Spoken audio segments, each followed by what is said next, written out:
महाराष्ट्र के मुख्यमंत्री एकनाथ शिंदे ने लोकसभा में एनडीए को कम सीटें मिलने की बड़ी वजह बताई है। दरअसल सीएम एकनाथ शिंदे ने एक कार्यक्रम में लोकसभा चुनाव में आए नतीजे पर खुलकर बातचीत की। उन्होंने बताया कि किस वजह से महाराष्ट्र में एनडीए की सीटें कम हुई। एकनाथ शिंदे का यह बयान सोशल मीडिया पर तो वायरल हो ही रहा है, सियासी गलियारों में भी खूब चर्चा का विषय बना हुआ है, क्योंकि एकनाथ शिंदे ने कहा कि लोकसभा चुनावों में 400 पार के नारे के बाद जनता के मन में संविधान बदलने और आरक्षण हटाने को लेकर आशंका पैदा हो गई। यानी ये जो 400 पार का नारा था, ये एनडीए की सीट घटाने में काफी अहम रोल अदा करता दिखाई पड़ा। शिंदे ने कहा कि विपक्ष द्वारा झूठी कहानी रची गई और इस वजह से राष्ट्रीय जनतांत्रिक गठबंधन यानी एनडीए को कुछ सीटों पर नुकसान झेलना पड़ा। शिंदे ने दावा किया कि एनडीए को महाराष्ट्र में भी इस खामियाजे को भुगतना पड़ा। मुख्यमंत्री एकनाथ शिंदे मुंबई में कृषि लागत और मूल्य आयोग की बैठक में बातचीत कर रहे थे। उन्होंने कहा कि हमें विपक्ष द्वारा 400 पार के नारे के बारे में गढ़ी गई झूठी कहानी के कारण कुछ स्थानों पर हार का सामना करना पड़ा। महाराष्ट्र में भी हमें इसका खामियाजा भुगतना पड़ा। उन्होंने कहा कि 400 पार के नारे के कारण लोगों को लगा कि भविष्य में संविधान बदलने और आरक्षण हटाने जैसे मुद्दों पर कुछ गड़बड़ी हो सकती है। हालांकि प्रधानमंत्री मोदी की तारीफ करते हुए उन्होंने जरूर कहा कि पिछले 10 साल से लगातार कठिन मेहनत कर रहे हैं, वो एक भी छुट्टी नहीं लेते, लगातार काम करते हैं। उद्धव ठाकरे का जिक्र आया तो उद्धव ठाकरे गुट के नेता संजय राउत ने दावा किया इस बीच की महाराष्ट्र में भारतीय जनता पार्टी को जो नुकसान लोकसभा चुनाव में हुआ है वो एकनाथ शिंदे और अजीत पवार की वजह से हुआ है। उद्धव ठाकरे गुट के संजय राउत का यह दावा निश्चित तौर पर कई राजनीतिक विश्लेषकों के विषय का भी शोध का भी विषय रहा है, क्योंकि एकनाथ शिंदे और अजीत पवार ने जिस तरीके से अपनी पार्टी से अलग होकर नया एक धड़ा तैयार किया था, उसके बाद ये चर्चा हो भी रही थी कि महाराष्ट्र में हो सकता हो थोड़ा बहुत नुकसान हो, क्योंकि कार्यकर्ता नाराज थे। बहरहाल संजय राउत ने कहा कि शिंदे को धनबल और पुलिस बल के कारण 7 सीटें मिली। बीजेपी को जो असली नुकसान हुआ वो एकनाथ शिंदे और अजीत पवार की पार्टी तोड़ने के फैसले की वजह से हुआ।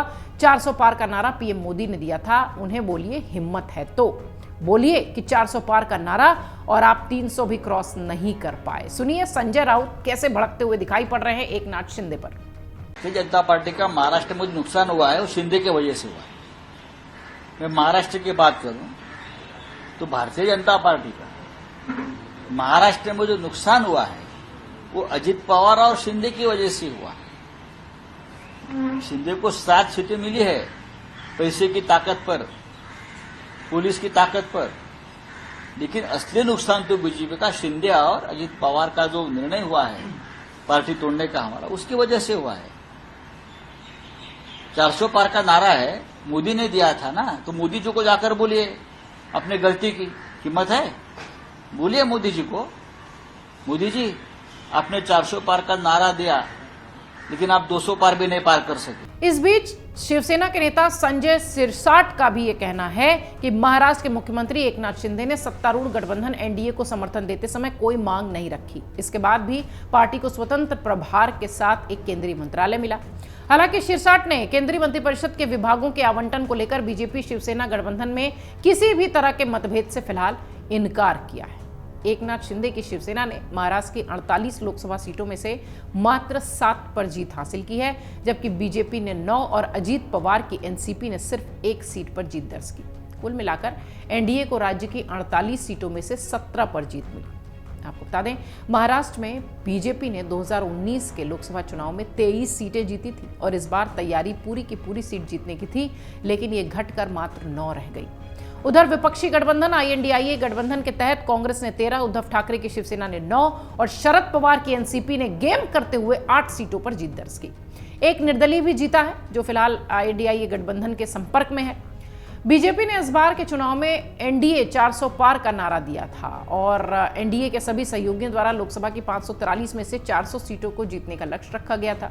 हालांकि पहले चरण के चुनाव के बाद से ही इस नारे पर चर्चा बंद हो गई।